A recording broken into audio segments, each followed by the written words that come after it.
1 minute warning. They don't listen. Okay, okay. I wouldn't listen. I can really hear myself. Yeah. They'd like change the mics for that. Go ahead. Wow. No, I feel like it's been on.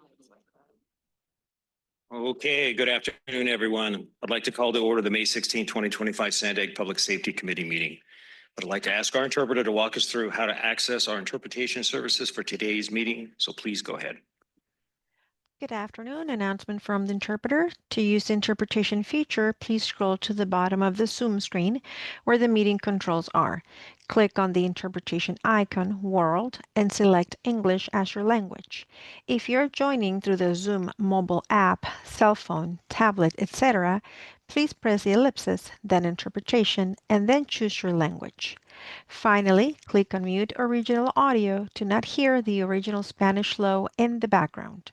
Headsets are available for interpretation. If you are in the meeting room, please check out a headset from the receptionist in the lobby. Aviso por parte del intérprete. Para hacer uso del servicio de interpretación, favor de desplazarse a la parte inferior de la pantalla de Zoom, donde aparecen los controles. Haga clic el icono de interpretación, globo terráqueo, y seleccione Spanish, español. Si está utilizando la aplicación móvil de Zoom, celular, tableta, etc., presione los puntos suspensivos, luego interpretación y luego el idioma. Si no desea escuchar el audio original en inglés en el fondo, por favor seleccione Mute Original Audio, silenciar audio original. Contamos con auriculares disponibles para el servicio de interpretación. Si se encuentra en la sala de reunión, favor de pedir auriculares con la recepcionista en el vestíbulo. Gracias. Thank you. Thank you very much. I'd like to take a moment to acknowledge the land that we call home. The tribal nations of the San Diego region has historically faced injustices. We acknowledge the harmony that existed between land, nature, and its original peoples, who have since endured displacement, persecution, and systemic oppression. We pay our respect to the unceded territory and homelands of the 18 tribal nations in our region, the most in any county in the United States, from 4 cultural groups: the Kumeyaay, Digueño, Liseño, Cupeño, and the Cahuilla. This land has nourished, healed, protected, and embraced them for many generations in a relationship of balance and harmony. As members of the SANDAG Argis community, we acknowledge this legacy. We aspire to learn from indigenous traditional knowledge and experiences in undoing the injustices of the past. Now, will you please join me for the Pledge of Allegiance?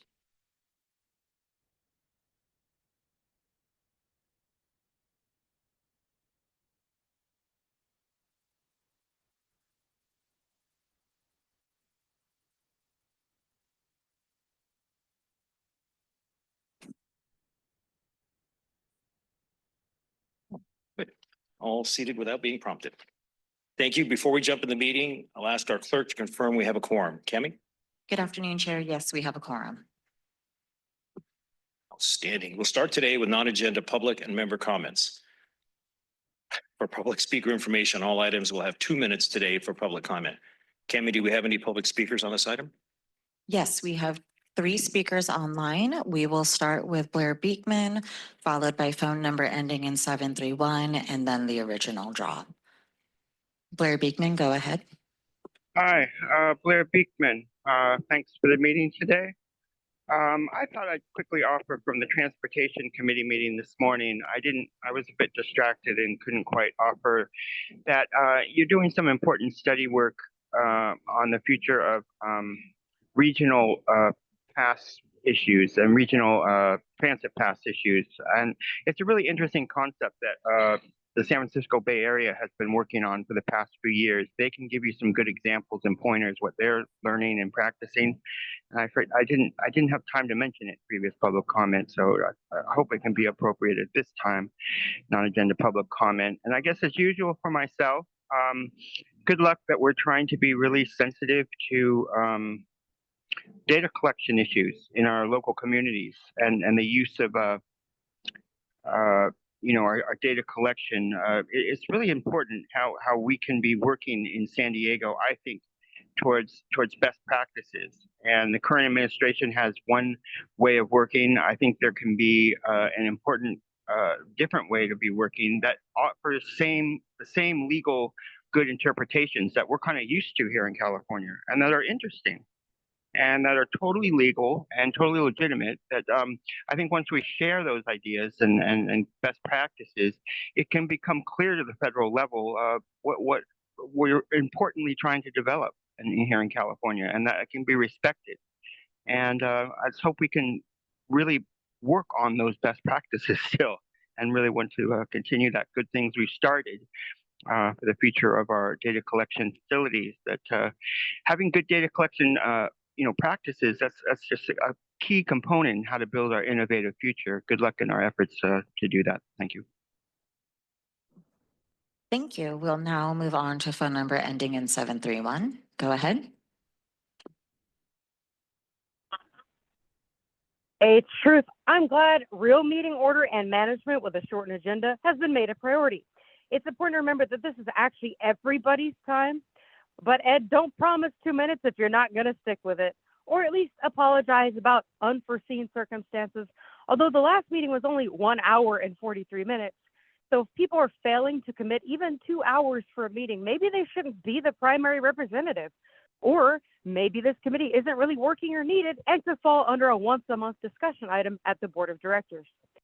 But I was so glad that McQueen revealed he has political bias in his work, that he's willing to ignore the dangers of toxic, fire-prone lithium battery infrastructure in favor of Terra loss of reason's frivolous lawsuits. He even mentioned the COVID years, which only happened due to the Board of Supervisors' votes to lock down our lives. He didn't even say a word about how the county's got a fire helicopter that can't even fly at night. Gross, makes me want to talk more to cops. And speaking of failing to address real issues, Tim Curran should give a presentation here as well as to the board of directors explaining what MTS has done for passenger safety. Because their hiring of a couple of grossly obese people as rarely around security is not cutting it.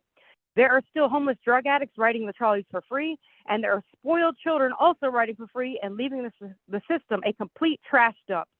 There's no security in sight. Nobody's giving out those $25 citations MTS said they were going to give out to keep such riffraff off the system we all pay into. I'd also like to see the removal of Christopher Heiser from this committee because this guy told some big lies. In 2024, he made it sound like we were all going to die from some wind. And we know it was so the county could declare a fraudulent state of emergency to collect a check on. Meanwhile, there's no county program offering fire blankets or fire extinguishers, and no evacuation routes have been created. Both the county and SANDAG have failed to create real solutions, only new taxes. That needs to change. Thank you. Thank you. And we'll now move on to the original draw. You can go ahead. There's a significant public safety issue happening in the city of San Diego, which leads me to believe their ethics prove that they are not the ones that should be making decisions on this board or in any committee when they are abusing the homeless in Tent City. There is a severe fire hazard and risk due to the electrical outlets being by water. There's code violations with the electrical outlets. These people are caged in. There's no fire evacuation. There's no fire extinguishers where they should be. There are employees that actually have ankle monitors on them, so it could potentially be putting these people at risk for some kind of crime, whether it's rape or anything under the sun, really. And these people are, there's a lot of money that's being thrown at it, and that's what happens. These things are rackets. It's racketeering. People are making money off the backs of people suffering. These people aren't even provided adequate food. There is no naloxone or Narcan that is in any kind of reach of these people. It is actually locked up in a temporary building, and there's been overdoses due to the staff sleeping and not being able to be accessed during a emergency when somebody needs naloxone. There's a lot of algae and mold growing all over the place that should be upkept. There's a rat infestation, rats the size of cats. And, so I don't know if there's a plan to kill the homeless because it doesn't seem like there's a plan to help them, but exploit them, throw a lot of money into these NGOs' pockets like Dreams for Change and Downtown Partnership to basically get rid of the homeless. So it is a question of the intentions of the city of San Diego when this is happening. And it's a wonder where else it's happening across the county with the other homeless programs that are also a racket, abusing the homeless people when they should be helping them and providing services. Thank you. Your time has expired, and that concludes our public comments. Thank you, Blair, Truth, and Audra for taking the time out for your comments. Do we have any non-agenda member comments? And this is your opportunity to share for agency announcements or information to be shared. Yes, Chief.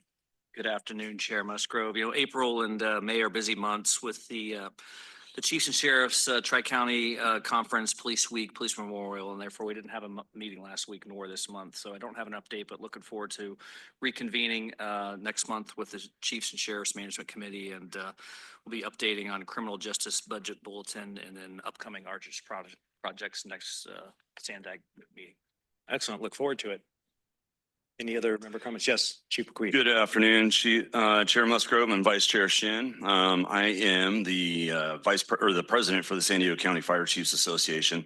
Just wanted to give you a quick update. So representatives and subject matter experts from both the County Chiefs Association and the County Police and Sheriffs Association are currently working on the intentional multi-casualty incident. And we're looking forward to this project coming to a conclusion, and it'll probably reside as an annex in the San Diego operational area book. So more to come on that as we move forward.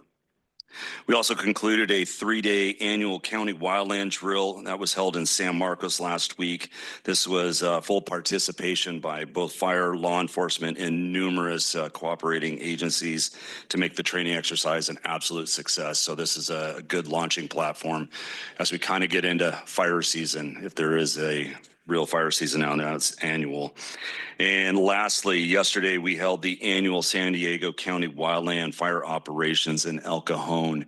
And this is more cooperators and the fire chiefs getting together, trying to navigate as to what the fire season is going to look like based on how the fuels and resources and throughout the state are looking at. So with that, end report. Thank you, Chief. Any other member comments? Okay, seeing none, I'll hand it over to Grace Mino for our SANDAG update. Good afternoon, Chair, Vice Chair, and PSC members. My name is Grace Mino. I am your Senior Director of Data Science and BIDS, and I'm filling in for Mario today to provide the agency updates. So for fiscal year 26 budget, the Board of Directors approved the $1.3 billion budget last week for fiscal year 26. And this was a big conversation at the board retreat. The budget prioritized essential infrastructure, services, and long-term planning. And it's important to approve a budget to continue receiving funding, and we expect additional amendments to be coming in the future. For criminal justice releases, as you know, SANDAG's criminal justice team released 2 publications last month. It was the CJ Bulletin on the public safety allocations in the San Diego region, along with the CJ Flash. They're both available on our sandag.org website. I'm also going to provide some SANDAG project updates. Our Low Sand Rail Realignment Notice of Preparation. There's an update to the Notice of Preparation of Environmental Impact Report. It's the EIR that was released today. So in February, the board approved 4 alternative routes and with a no build option. The EIR will evaluate the potential impacts of each of these alternatives. There will be a 45-day comment period, and it'll be open now through June 30th. And we're going to be looking for feedback about the potential options and the environmental effects to the study. There will also be an in-person public meeting at 6 p.m. on Thursday, May 29th at the Sound at the Del Mar Fairgrounds. I-15 and SR-78 managed lanes connector and Woodland interchange. So San Marcos is an emerging hub for activity, enhancing infrastructure to match the demand. And so a project will add a direct connector ramp between I-15 express lanes and 3 of new express lanes on SR-78. Caltrans is also releasing a draft environmental impact report, an EIR, which will also have a 45-day comment period next Monday, May 19th. There's a public hearing for this on June 5th at 6 p.m. at the San Marcos Community Center. The draft 2025 regional plan. This is exciting news because the draft 2025 regional plan is being released for public comment next Friday on May 23rd. This is one of SANDAG's most important responsibilities because the regional plan is one of our long-term planning documents. We're using data and community input to guide our planning, and the estimated cost will be less than the last two regional plans that were published, and it includes projects of operating and maintaining costs. And really, we're going with the new leadership, we're going back to a basics approach. You know, we're doing reality-based planning and we're focusing on what we can deliver now. And the comment period for that will be open through July 18th, and we'll host a regional public outreach with events starting next month. We wanted to notify this committee about the Elvira to Morena Lausanne alignment. This was a double track project from a few years ago. We need to do some emergency stabilization work to address the movement of a retaining wall. Both NCTD and MTS have been notified and we're partnering in remediation. And we'll continue to update you all as we learn more, and we're working quickly to ensure safety. Back office system for the 125 and I-15. We've been focusing system testing and initial data migration efforts, and we're working through issues that have arisen, which is good. And this is what this is what we want to get through this testing. So our vendors have announced to us that there is a delay due to technical challenges, and they acknowledge that the delays are their responsibility. So we'll be providing a project update to the board next month. And then this weekend, Mario's heading to Houston to visit and learn from our partners there on their managed lane system. Lastly, Bike Anywhere Day. Finally, I just want to mention that Bike Anywhere Day was yesterday. We had more than 10,000 pit stop visits, and that was the highest since COVID. So I just want to thank those who participated, and it was a very successful event. And I hand it back to the chair. Thank you, Grace. Before I open it up, you mentioned the Woodland project as part of the overall 7815 and the Woodland interchange. Do you have any information on that? Because that's going to require a complete overhaul. That interchange does not really work. It takes Barham up about a quarter mile for access. Yeah, so the report will be released on May 19th, and then they'll be asking for public comment for that. And so that's the public hearing scheduled for June 5th. June 5th is that public hearing, and then the EIR release on Monday, May 19th. Okay, thank you. Member comments? Nobody cares about the Woodland interchange in San Marcos but me? Oh, go ahead. Well, thank you, Sheriff. Chief, go ahead. Oh, you care? We have 2 votes for caring. Okay. Then we're going to go ahead and move on to the consent calendar. Cami, any public comments on this item? Yes, we have 2 public comments online. We'll start with the original draw, followed by Blair Beekman. The original draw, go ahead. Okay, so last time you guys were talking about an organized crime network, and you should be recognizing the organized crime network that's within the county that's working to kidnap children. It's a tailored kidnapping to select children, and sometimes it's through the foster parents selecting the kids they want, and they manufacture a case. This is a very dark and nefarious and malicious organization that involves the government. And, you know, we want to talk about all these outside sources, but we're not looking at what's happening to children within our own country. And this is happening across the nation. It's not just San Diego that this is happening in, but CPS workers, and this even involves the sheriff and law enforcement because they are assisting in the kidnapping of these children. And it is all for manufactured cases, because if you call CPS and you actually need them to help you, they won't do anything. But if you just are trying to raise your kids and somebody even can make a false claim, then they will, you know, be set out to lie. There's CPS whistleblowers that have been exposing that they are told to lie on reports. So if they don't have anything that is going to, you know, because there is nothing in these cases. And everybody is in the crosshairs of this, because if you have a child, then it can happen to you. And there are judges, attorneys, caseworkers, guardian ad litems, counsel people that are engaged in this. And there are sexual assault cases with parents that say a father sexually abuses his daughter and could even potentially be abusing the mother. As soon as the mother tries to report that, they turn this on the mother and say that she's the abuser and place the sexually abused child with their abuser. And this is happening on a daily basis. So this kind of organized crime is the kind of crime that needs to be taken care of, because there are children that are suffering in the system and they get put back in it, and then their kids get taken later on because it's.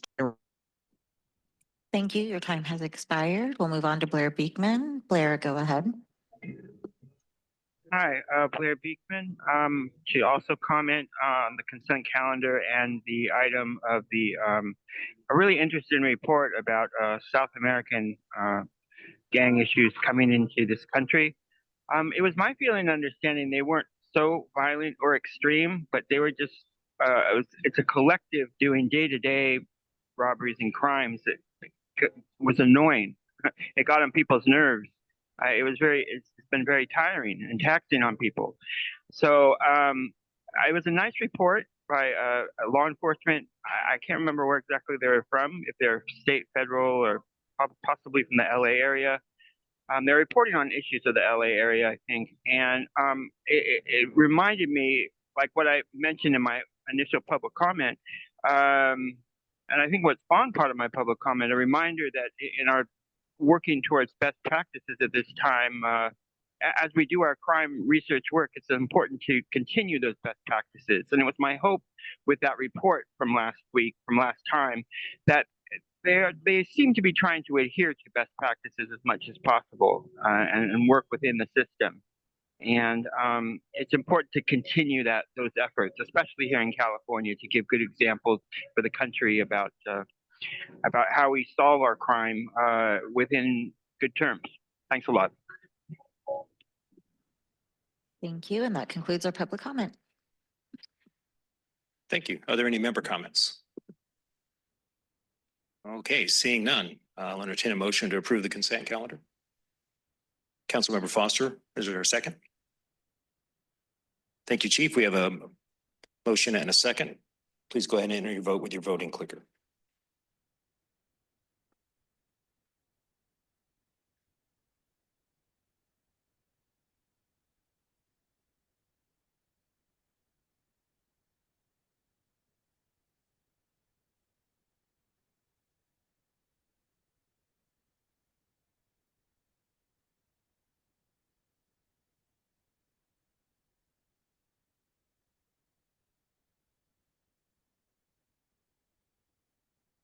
Just missing a couple of votes. If you wouldn't mind checking your device, please, to make sure your vote was received.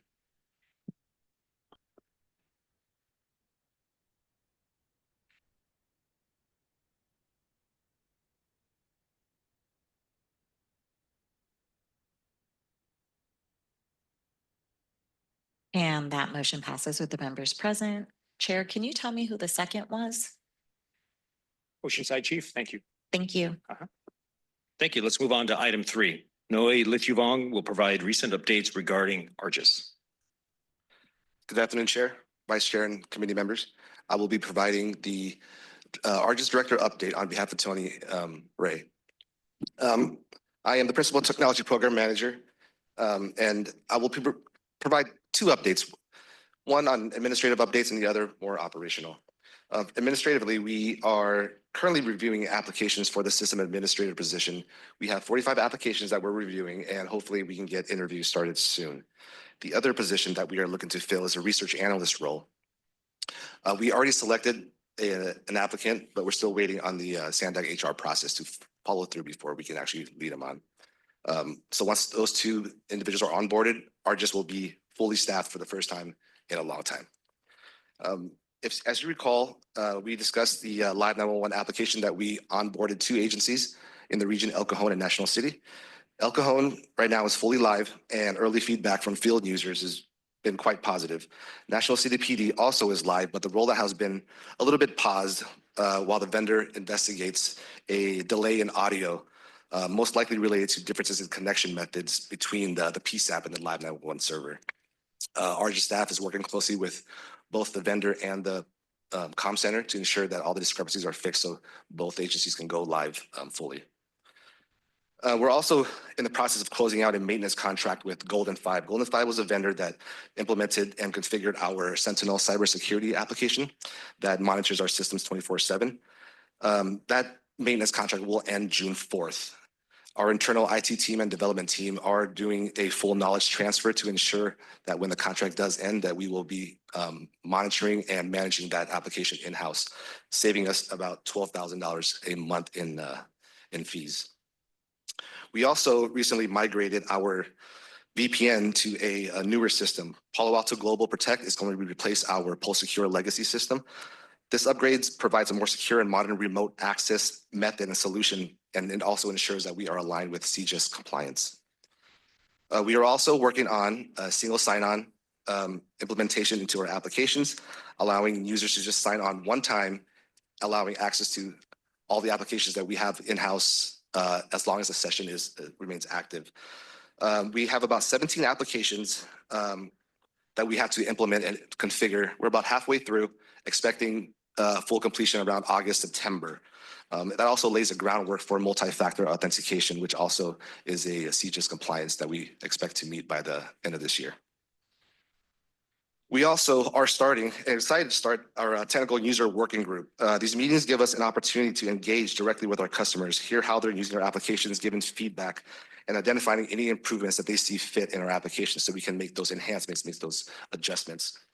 We also use this time to share new projects that we're working on that's in the pipeline in our work plan, just to ensure that the solutions that we come with align with what our members need. That concludes my update. Pending any questions, I'll be happy to answer. Any questions, comments? I know I'm really looking forward to the more comprehensive report on the live 911 feedback. It's really interesting. I've been talking to a lot of people about that. And initially, they don't understand why it's such a huge issue until they realize the time delay and the raw information and what you get when you hear the voice. It's incredible. Yes, we have a question from Bruce. Thank you very much, Chair Musgrove. Thank you to Mr. Lith Yuang for your update. I know that you mentioned National City and there was something that needed to be fixed for the app and a delay or something regarding the. Yeah, there's a audio? 2-minute delay right now between when the call comes in and what the officers hear on their MDC in their car. So the delay is most likely due to some connection method that needs to be redone. They're working on it right now. The vendor working with Argis and working with the comm center manager to ensure that they come up with a solution. El Cajon has no description right now, so they're trying to see if they can kind of implement the similar solution that El Cajon is doing. There's a 2-minute delay, and what is the standard? No delay? And usually it's about a 5-second delay buffer between the call coming in and what the actual officer hears. Understood. And I recognize our Chief of Police, Chief Hernandez, is present. I'm sure he's fully vetted and aware of the situation. I just wanted a quick update. Thank you. Thank you very much. Any other comments? Okay, seeing no comments. Cami, are there any public comments on this item? Yes, we have 2 public comments. We'll start with the original draw, followed by Blair Beekman. Original draw, go ahead. I'm wondering how many pedophiles are in the system. It seems, I know a lot of them fall under the radar, and they're, repeat offenders that kind of just go in and repeat. But I'm wondering if there's, metrics that you guys have that could show that, because I know that, just where there's child centers in the county of San Diego, there'll be like, hundreds of pedophiles within, a 1-mile radius, or, I mean, you can keep going out and it'll get bigger. But I'm wondering, if there's any kind of, work that's being done to make sure this doesn't, perpetuate. I don't think so, because the county of San Diego, across the county in different cities, there are, programs that are supposed to be provided, or like a detention center or something like that for children, whether it's juvenile or child, like the Polensky Center, like different other centers as well that are engaged in not only just abusing children, but sexually abusing children. And so it is a concern when we are paying for that, and this is something that's not being mitigated. Joel Anderson, you know that? I mean, I asked if you guys were pedophiles because it's like, it leads me to believe when somebody or people don't really care about what's happening to children across the county or just even the nation or the world for that matter, that it would lead me to believe that those people would be pedophiles, because otherwise you're just as complicit if you're not willing to do anything to stop the abuses of children. And it, shouldn't have to happen to you or someone you know or your own child for it to really matter. So, it begs the question, like, if we're not willing to stop this kind of abuse, this is a public safety issue for children. And instead we fly pride flags, which glorifies and honors pedophilia because it has minor attracted persons on there. It doesn't matter if you rebrand the name, it's still a pedophile. That's child rape. You don't have sex with children, and this shouldn't be condoned. But because it is, it leads me to believe there's a lot. Your time has expired. We will go ahead and move on to Blair Beekman. Blair, go ahead. All right, thank you, Blair Beekman. I didn't mean to lessen the how much we have to work on the crime issues of South American crime syndicate things and the work that DRA is doing to better understand child trafficking issues. I didn't mean to reduce that at all. Sorry if I did. I wanted to offer for this item, thank you for your work. Thank you for your overall efforts. Man, you guys have been giving an arduous report almost every public meeting, for the past 2 or 3 months now. Thank you immensely. It's an awesome thing to practice and working that way. I hope you can keep it up. It's good accountability. It's good transparency for the public process, and it just makes things more clear and understandable for better communication for everyone. Thank you. I'm trying to learn that in tech accountability, and you're doing your job. Thank you. So thank you that you're going to be having a new 911 system probably more in place by the fall. It's from that I had the question that the city of San Diego, they, to go all the way back, right before the George Floyd things, the city of San Jose, they were working on a future of 911 calls to be to be more served by a 311 line. And they did some intense reporting, studies on that sort of effort and issues. When the George Floyd things happened, a lot of community was clamoring how we could, move police services around to different agencies and stuff. San Jose was ready with all this 311 work. Now, San Diego, they've started a new Get It Done app, which has become pretty popular, and they wanted to continue to succeed. But there was a battle going on for San Diego to start its own 311 line. I'm curious if SANDAG has their own, in reporting and studies of 311 service compared to 911, and how that can be shared with the rest of the cities of San Diego County. And good luck in those efforts, just to mention at this time. Thank you. Thank you. And that concludes our public comment. Thank you again. Let's move on to item 4, and this will be presented by Noe Liqivong. Noe will present the ARGIS accomplishments and management reports for FY 2024. Thank you. Good afternoon again. Thank you.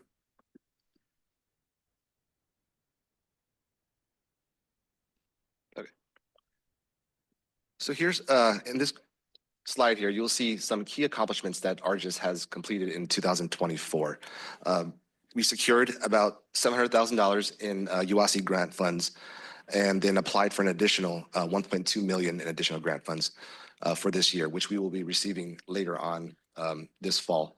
We've already been planning and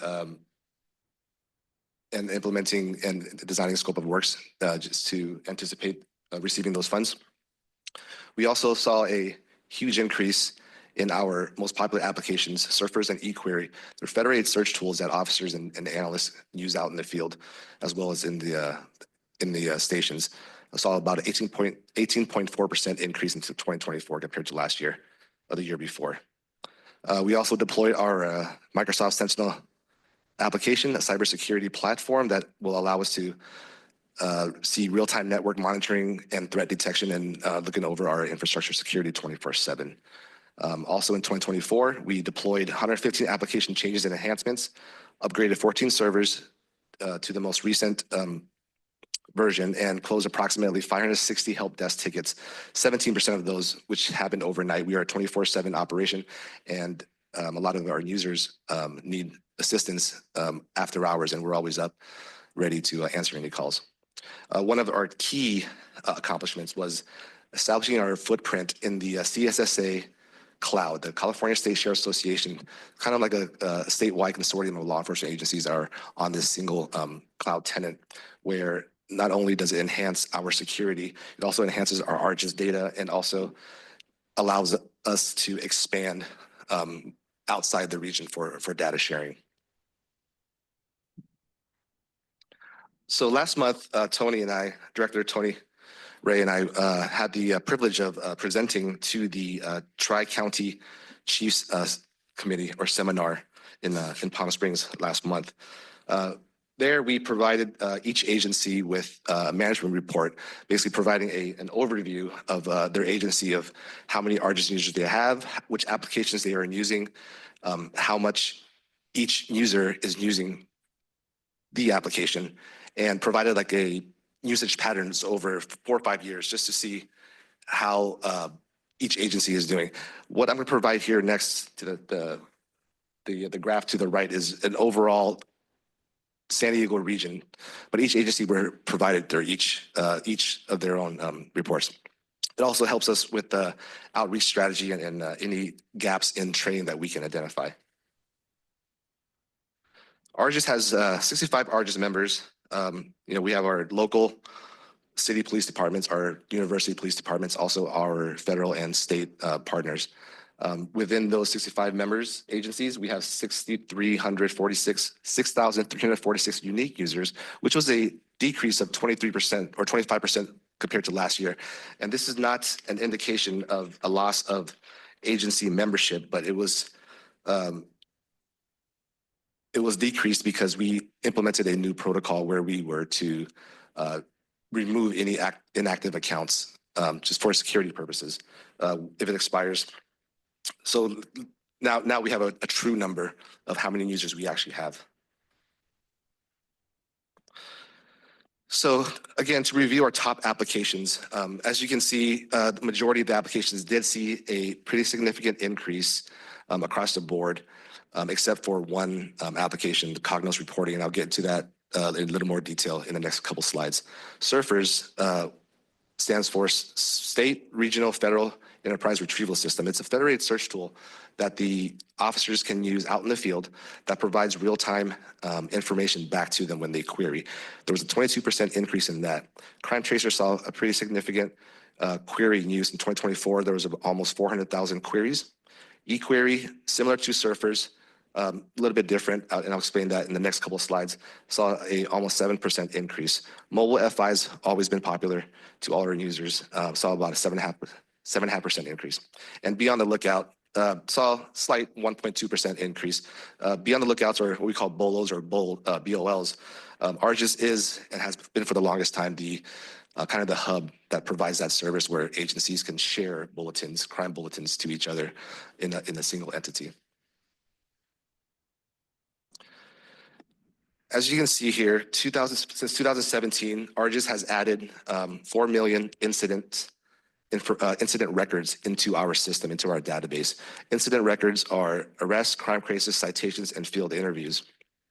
You can see that the crime cases and the arrests have been pretty steady since 2017. We saw a decrease in 2020 for field interviews and citations, steadily going down all the way to 2024, but we expect it to go back up to normal levels.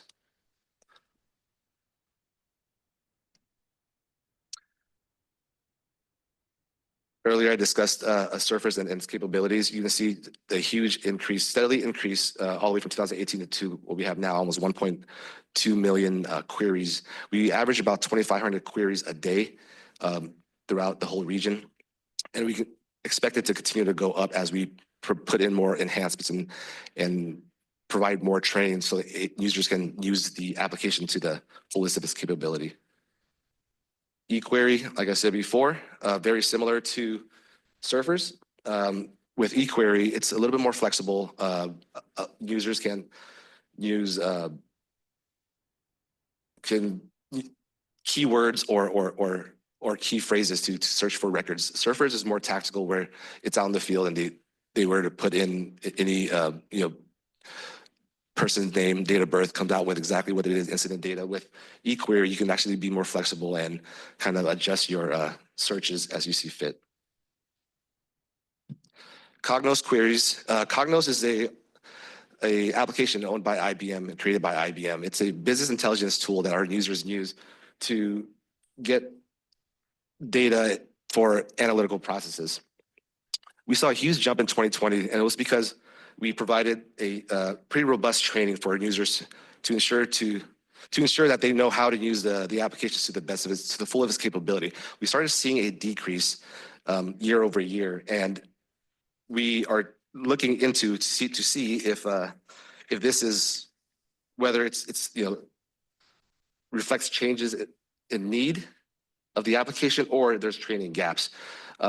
We do have a full business team right now that is designing a new training module to ensure that all the agencies are aware of how valuable this tool is. So we're expecting users and queries to go up after we implement the training.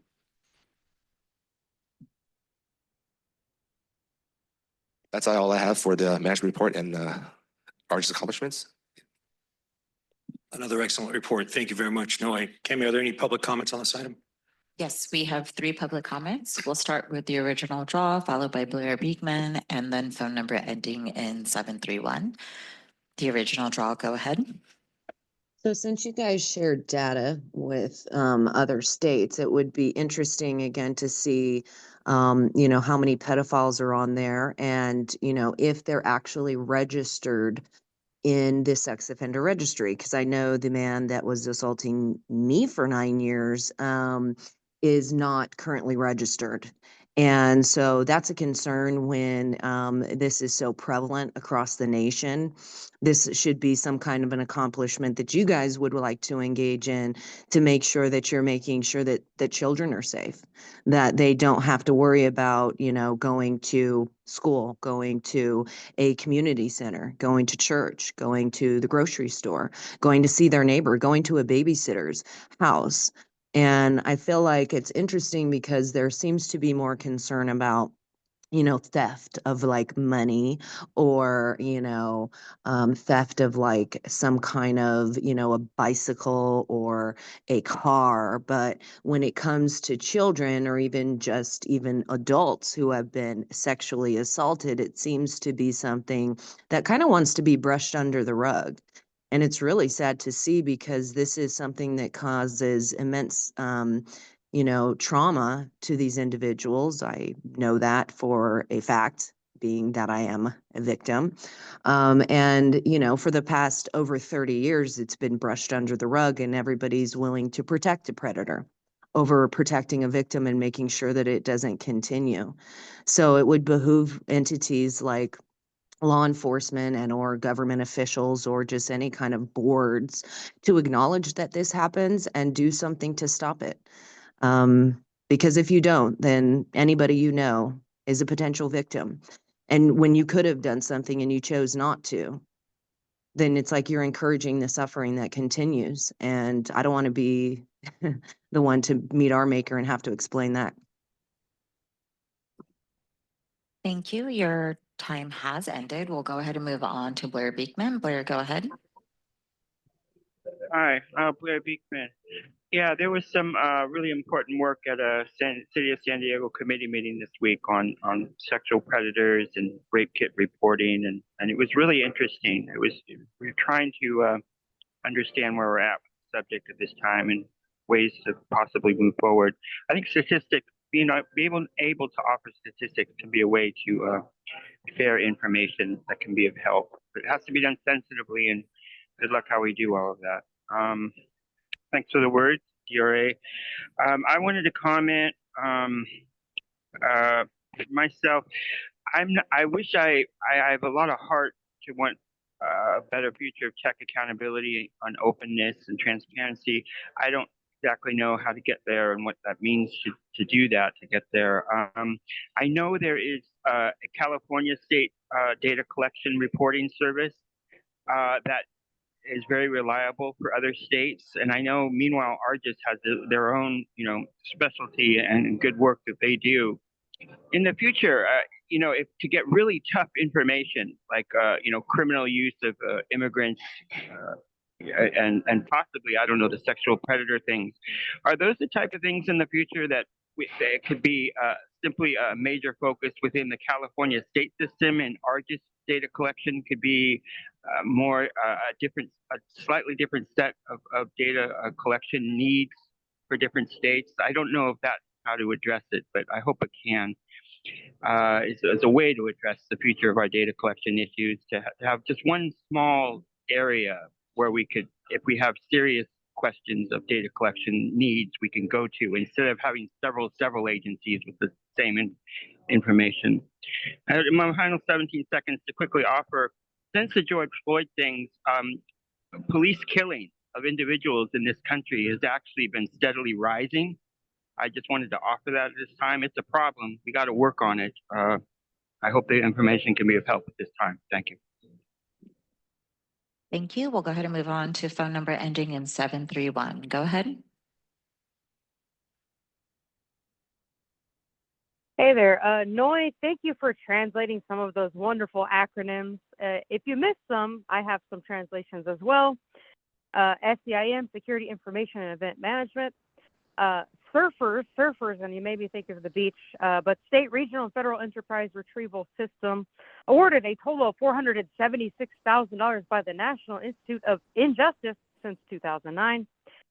Cognos reporting the IT company based in Canada that was bought out by nefarious IBM in 2008. Bolos, be on the lookout, that's a fun one. YOY, year over year, that's important to know. And 115 application changes and enhancements, and you upgraded 14 servers. What was the cost to do that? That wasn't included. 17% of 560 help desk tickets were addressed outside of typical work hours. So did that cost overtime, or were they doing that for free out of the good of their heart? Does ARGIS have data provided by MTS and NCTD? If not, why not? And if so, how manipulated is it? Because I'm sure it's very manipulated. You want to talk about sweeping something under the rug. Yeah, violent crime swept under the rug. I'm going to give an example. There was a 21-year-old who was stabbed in the chest on a trolley, and you know who addressed it? Wasn't MTS, that was me. That's just one example, there's many. And there's nothing in this report about who has access to this data, nor where this data comes from. And of course, typical of law enforcement, nothing about privacy protections. What is an ARGIS management report? Who has access to it? Is it only police departments or sheriffs, or is it accessible by other departments within cities? And doesn't this extend upward towards state and federal agencies and agents as well, since people's data is being shared without people's consent? And why on slide 5, where it says there's a 25% decrease from 2023, is there an up arrow suggesting an increase? And who is doing mobile field interviews, and for what purpose? And Noi, thanks for finally giving some reports. You can't just be a pretty face sitting in the back all the time. Your time has expired, and that concludes our public comments. Thank you very much. Are there any member comments regarding item 4? Yes, Chief. No, thank you for the presentation. Can you go to slide 7, please? I was just wondering if you can provide a little more background and detail on that slide.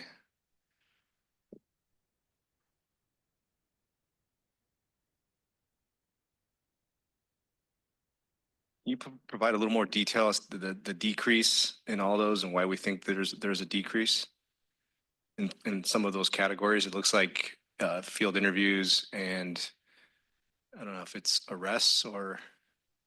Yeah, the biggest increases that we see, the crime cases and arrests are pretty stable or consistent throughout the years. The ones that we saw the biggest decrease was in 2020 for citations and for field interviews.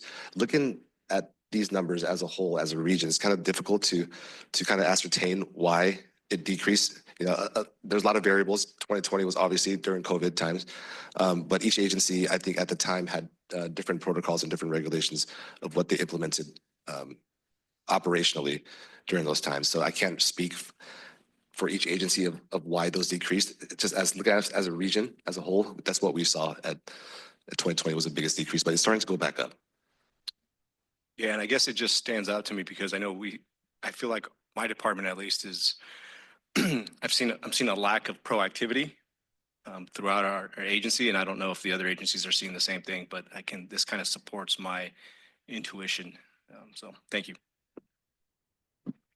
Thank you, Chief. Any other member comments? Okay, seeing none. With that, we will pass this over to Chief McQueen to introduce item 5, enhancing wildfire response. Chief. All right, good afternoon again. It is my pleasure to introduce Nick Russell, who is the Chief Operations Officer at Watch Duty, a nonprofit providing realistic time public safety information from verified resources. With a passion for technology and a deep commitment to community safety, Nick has merged his experience and knowledge on software-defined radio monitoring, mapping tools, and disaster response automation, cementing his role as a voice in wildfire management and public safety tech. Nick's leadership philosophy is rooted in collaboration, believing that together, everyone achieves more. He fosters environments where teams thrive by valuing diverse perspectives and aligning efforts through clear planning and execution. His mission-driven, team-centered approach ensures Watch Duty remains adaptive, unified, and impact-focused. So welcome, Nick Russell from Watch Duty. Thank you, and thank you very much for having me today. I really appreciate it. If you can hop to the next slide. And I'm going to take Max's place here. So I've already been introduced, so skip this slide as well. Next one, please. Next one. Next one. Sorry about that. So wildfires are becoming more frequent and destructive. Next. And so some of the key challenges that we faced in my area here in Northern California before the development of Watch Duty is the various different dispatch platforms, different radio systems resulted in fragmented data sources, and social media convoluted this. So many times we had accurate information being posted by CAL FIRE and other agencies with comment sections clogged up with direct energy weapons and space lasers starting these fires, which is not what people need in times of duress. They want clear, concise information about what the fire is doing, not information of hearsay or tragic events that didn't in fact occur. So Watch Duty was built to consolidate this all into one place and aggregate that official trusted information. Next slide, please. Watch Duty began in just 3 counties here in Northern California, and today we are in 1,476 counties in 22 states. This slide's a little bit out of date. Following the Southern California wildfires, we now have 14 million active users on 6 million devices. Next slide, please. So what is Watch Duty? Watch Duty is basically a purpose-built platform, as I mentioned, to aggregate information. Because wildfires don't respect response areas and boundaries like county lines or city limits, we take that into consideration, and we don't look at different evacuation platforms as not being able to consume into our GIS platform. So whether a county is using Genesis or ArcGIS or whatever their chosen system is, we're able to ingest those GIS layers and show folks where the fire is and where they are. One of the biggest things that we see time and again is an evacuation order is issued for a box, so to speak, from fire services for law enforcement to carry out, and then people don't understand where north, south, east, and west is of their location, but having the flame on the map, the blue dot where they are, and the evacuation zone associations, they can quickly make actionable decisions before they're often told to do so. And then we aggregate the fire risk perimeters in there, so you have the updated information coming from the state's aircraft between Cal OES and Cal FIRE. We're showing satellite hotspots, surface wind depictions, so you can understand which way the fire may be influenced to go. And then obviously important is the air quality through our partnership with Purple Air with PM 2.5. So you can make decisions about masking or whatever you might want to do before you expose yourself or closing up the house when you're on these smoky days. And then we want to show the events that could lead to significant growth in any new ignitions of wildfires. So red flag warnings and fire weather watches. Currently, the north part of the state and the central part of the state is under a fire weather watch here in the month of May, which is a bit shocking to see. And then we have a partnership with Alert West and Alert California through UCSD to show the wildfire cameras and understand what's being shown on those. And then we also have an air tanker tracker to show the air suppression efforts of our fire resources, whether it's local government or CAL FIRE or federal resources. Next slide, please. So our mission is to be the definitive platform for actionable disaster intelligence, starting with wildfire. We didn't call it fire duty for a reason. We believe that there's other disasters that could benefit from contextual information and personalized alerting. So this winter, you'll start to see more flood-related products coming out from Watch Duty and allowing folks to receive alerts that are pertinent to them at a more granular level. Next slide, please.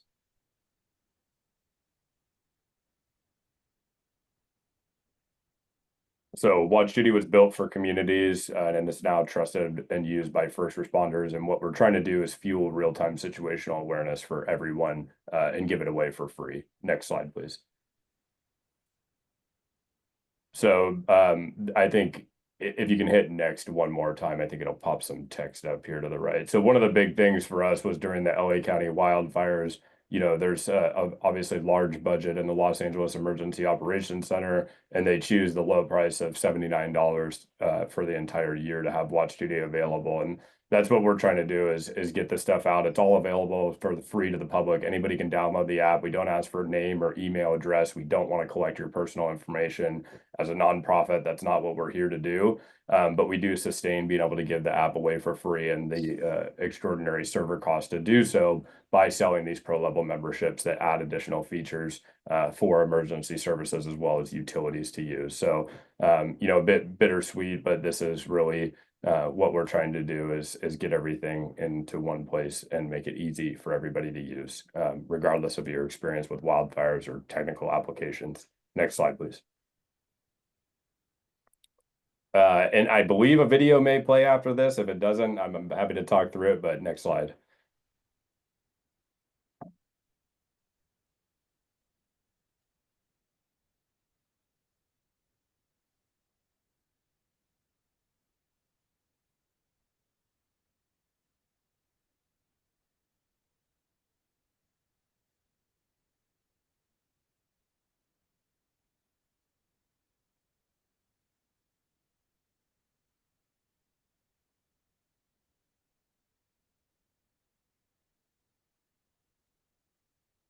There's some audio not coming through, but I'm happy to talk through it. So basically, we're monitoring CAD dispatch systems and other publicly available data to receive alerts of new ignition. Hi, Nick, we can hear the audio on our end. Oh, great. I won't talk then. Thank you.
Just, I think you'll have to hit next about 3 or 4 times. I can't remember there. Perfect. That's good for now. So the way that we capture data is we have hardware radio devices deployed throughout the state of California, as well as several other Western states, including Hawaii. Each one of those devices has tone out detection on it. We'll talk more about that in a quick second here. And we also have a partnership with Broadcastify as well as fire notifications to ensure that throughout our 1,476 counties of coverage that we have live streaming audio. We also have connections with Wildcat, CHP, as well as the National Interagency Fire Center to have signals delivered into our Slack instance, as well as AI camera detections from the different camera networks and N5 sensor detection. So what happens is they come into our Slack instance where our team collaborates. Beneath each one of these signals, we see the 7 closest wildfire cameras with an azimuth that's looking at that locations as well as other ones around there. So our reporters can get an understanding of what the terrain looks like, what the vegetation looks like, if it's green or brown, and most importantly, if there's smoke showing. And if you can hit next one more time, or 2 more actually. And one more time, sorry. And so if there is a threat to life or property, or this is an incident that can be seen for a very large area or a threat to public health, then we will push the alert through the Watch Duty app, and users can opt in or out for these notifications after the first one, provided that they have subscribed to that county of subscription. If you can hit next again. And again, please. And one more time. So these are our Echo radio devices. These are deployed throughout the state of California. We use a Google model that they've gifted to it through a partnership with the United States Navy that they have. So we're able to run this backwards and find out the best locations for our devices to go to cover the most amount of radio traffic, as well as provide low altitude aircraft tracking to pick up the fire suppression aircraft for the Watch Duty app that we aggregate with our ADSB partner. Next slide, please. So this is one of our Echo radio devices installed at a Grants Pass Fire and Rescue up in Southern Oregon, but this is basically what it looks like. You see a box and a short antenna. These are anywhere from 10 to 50 feet off the ground, depending on the tower location and where it's deployed. If you hit next, and then we don't need to play this video, but basically what's happening here is we've mapped the toneouts that set off the alarms in fire stations and pagers of battalion chiefs and other resources, and we've mapped those to our Slack instance. So anytime that we see wildland specific resources respond, like aircraft, hand crews, or dozers, it sends us an alert, or when a certain amount of stations are dispatched within a geographic area. Then we get 1-minute audio snippets with all the data removed, transcribed into clear text. And so that allows our team to listen to it over and over and ensure that they have an accurate report on conditions and location of the new start. Next slide, please. So all of our team operates off a reporting code of conduct. So we go through a panel interview with all these folks. They go through a full background check once they pass that interview. Once they pass that background check, they come into the group as a contributor. So they provide local information to the reporting team. So this is a habitual area for new ignitions, and it's generally put out quick because there's a fire station a block down the street, or this fire has a lot of potential to be impactful. All of those things come from the local knowledge. And as you become more familiar with how Watch Duty reports, our code of conduct, which is the most important part here: no hearsay, only official information, no opinions, editorializing, or sensationalism. We never use names, addresses, unit identifiers, and most importantly, we never talk about injuries, either civilian or first responder. We're not trying to make an action thriller movie or get more clicks or views on our reports. We want to provide clear, concise information to anybody looking at it, and we're not clogging it up with the stuffing pieces like this information that doesn't belong there. But the biggest part is requiring collaboration. We don't have any lone wolves that are just operating in the Watch Duty app as crowdsource folks.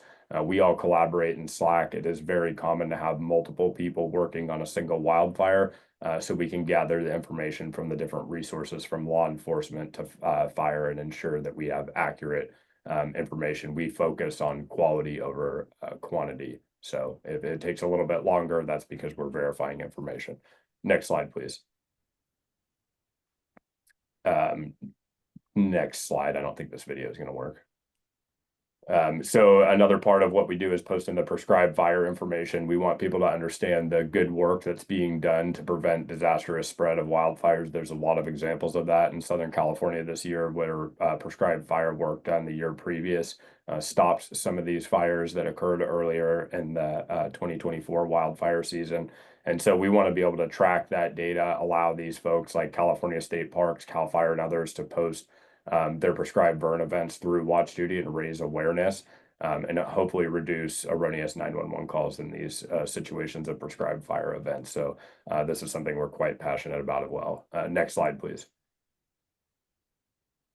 And I think we can just quickly next through all of these. They're potentially irrelevant slides here, but these are our pro features that we offer here for first responders. So basically, these are the things that we've learned that help in initial incident response. So these are things that we offer to first responders. But the Watch Duty app is free to the public, always will be, and we will never put ads in the app. We will sustain ourselves in other ways before we do things like that. Next slide, please. And just go ahead and skip through this one as well. Perfect. No, that'll be all of them. Thank you very much and appreciate the time here. First of all, I want to say thank you to Nick Russell. This is an amazing presentation, and the tool that they have generated here.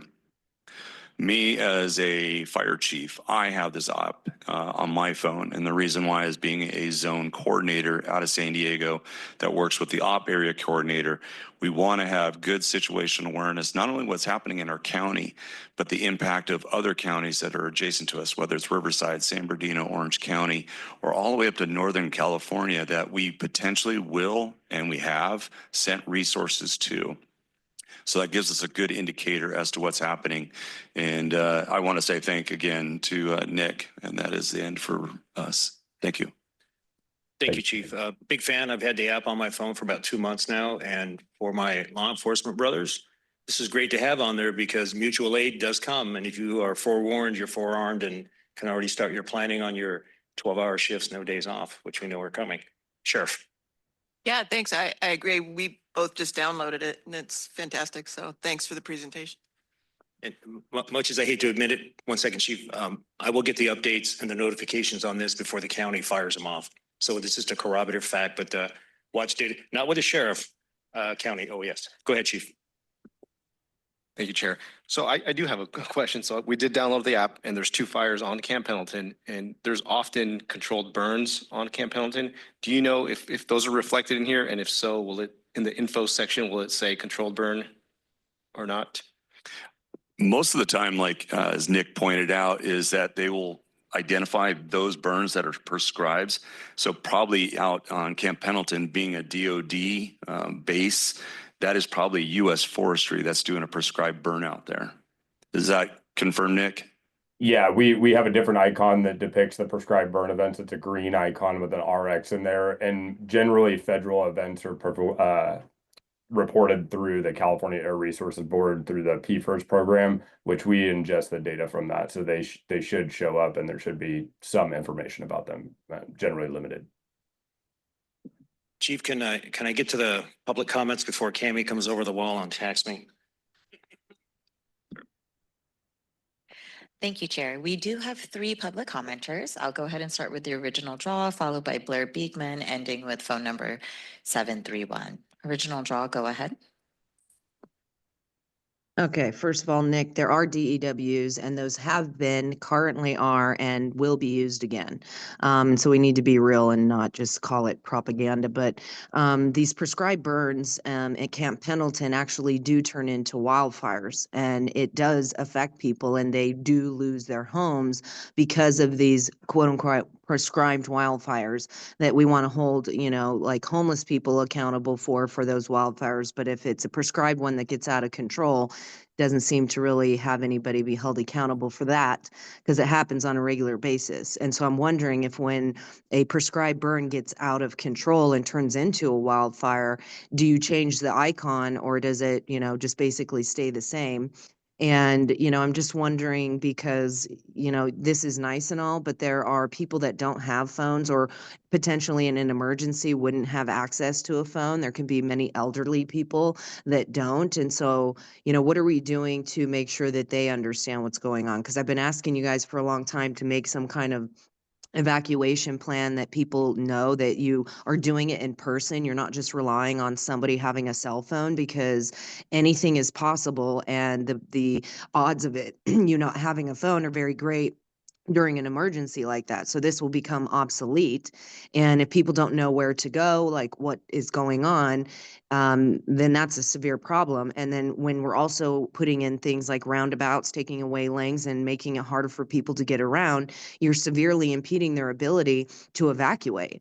And so I've been asking for you guys to look into that. I was told that that was happening by Mayor Minto, but I have yet to see it come forward from this committee. So I'm hoping that you guys will do right by the people and make sure that there's some kind of plan in play if there are no cell phones. Because just to think that that's something that everybody's going to have access to then is futile and people's lives could be lost because we're not doing anything to mitigate this issue. Thank you. We'll go ahead and move on to phone number ending in 731. Go ahead.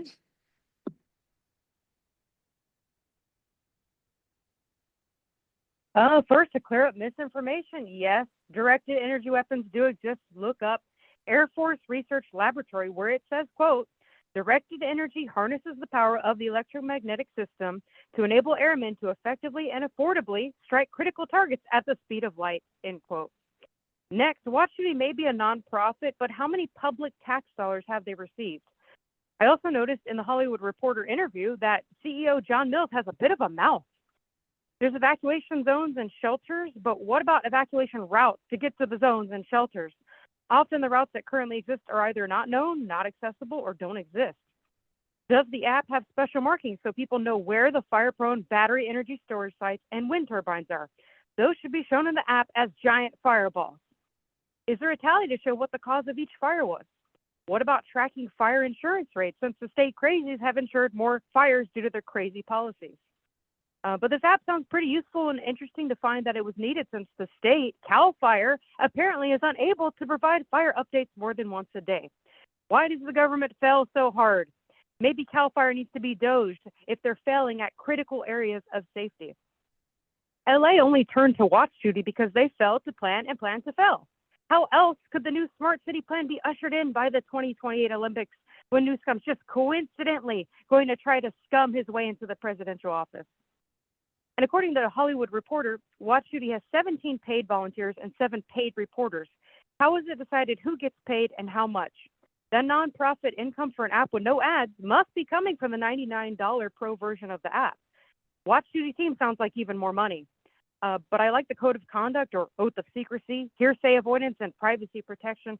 If only politics was a little bit more like that, maybe things would be a little bit, well, maybe they'd be under the table more. Maybe I shouldn't say that, but thank you guys. I'm going to do lunch and have fun now. Thank you. Blair Beekman, you may go ahead. Hi, Blair Beekman. I'm having problems with my tablet. My Zoom sometimes goes in and out. Sorry about that. Blair Beekman, thanks a lot for this item. I spent a lot of years in the SF Bay area, past 10 years. I attended a lot of Bay UASI meetings up there. Their UASI meetings are a public meeting process, and they were working on things like BayRICS, which is the future of their interoperability, phone line systems, emergency phone line systems. And it was really interesting them putting that together. It was a lot of effort and work, and they did a really good job. And in fact, some of the maps that you showed today, I think, use those BayRICS services.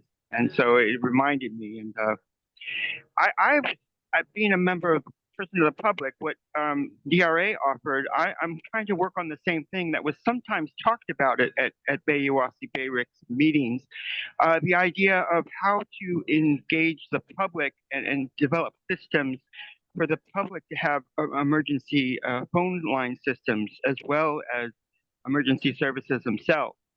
How do we develop those systems? I know there are ways to do that, but I guess to have that a more open communication dialogue, public meeting agenda item on it, could be really helpful, I think, in the future. So good luck in those efforts. What else? I guess just about BayRICS. I guess, yeah, that pretty much covers my BayRICS issues. I wanted to quickly mention overall fire prevention issues. The SF Bay area, in being kind of close-knit and tight, they did some amazing work on fire prevention issues that I hope that San Diego and LA can take to heart and develop their own ways of working on it. And good luck in those efforts. Yeah, and I guess that's about it for now. I had one more thing I can't remember. Thank you. Thank you, Chair. We do have one more person who's raised their hand. Marco Espinoza, you may go ahead.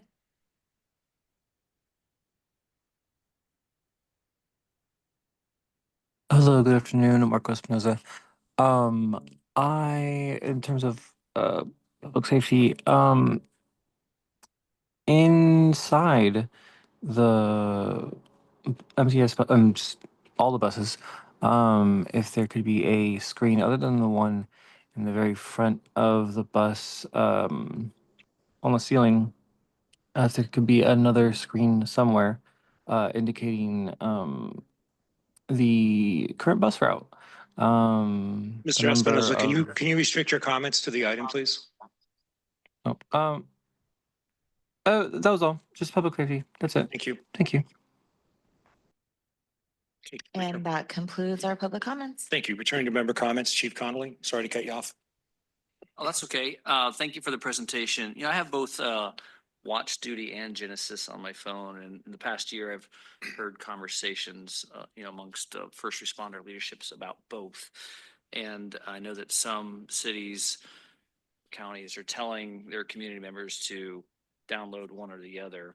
I think they both serve a great purpose, but as a county, as a region, should we be choosing one to direct our community members to? So we're making sure that we're communicating consistently and effectively, or are they interchangeable? I think I did hear the presenter talk a little bit about the interchangeability in that.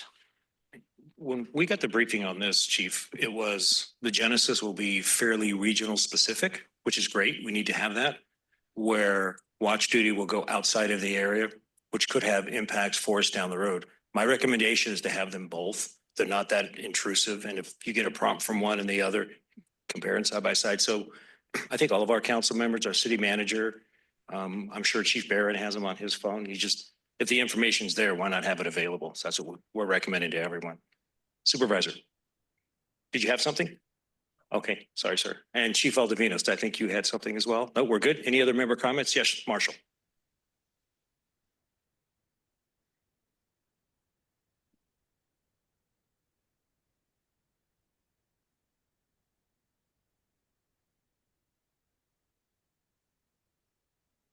And then sent it out to all of our protectees because this, along with the other app, it's better to have more information than not enough, but they seem to work very well when you have both of them together. That's all. Yep, agree 100%.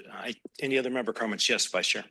Yes, kind of question to both of you guys. I'm going to vent a little bit here. So I was just retired as a company officer, and every incident I would go on with an immediate need would usually be done at night. So I would be coming into the blind, so like Tubbs Fire. We were in LA, and then we went to the Tubbs Fire, and we were kind of assigned remotely before checking in. Now all of a sudden I don't know this area. I'm in this lay of the land, and it seems like that this app would help like exponentially for us to understand what we're doing. However, I just want to know, like, that's always been the gap and frustration for me as a company officer, is that I'm sitting there, I get thrown a place, I'm basically on another planet, and I need information. And it just seems like with all that time from that drive time, there's so much that we can learn. Is that the kind of one of the goals the chief's trying to do, to pass down all the way to the line level? And I'll let Nick cover some of this, but case in point, yeah, there are so many times we've been dispatched out to fires and we've had travel time and we're not familiar with the location or the fuels. But this app allows us to start getting intel as we're traveling to an incident.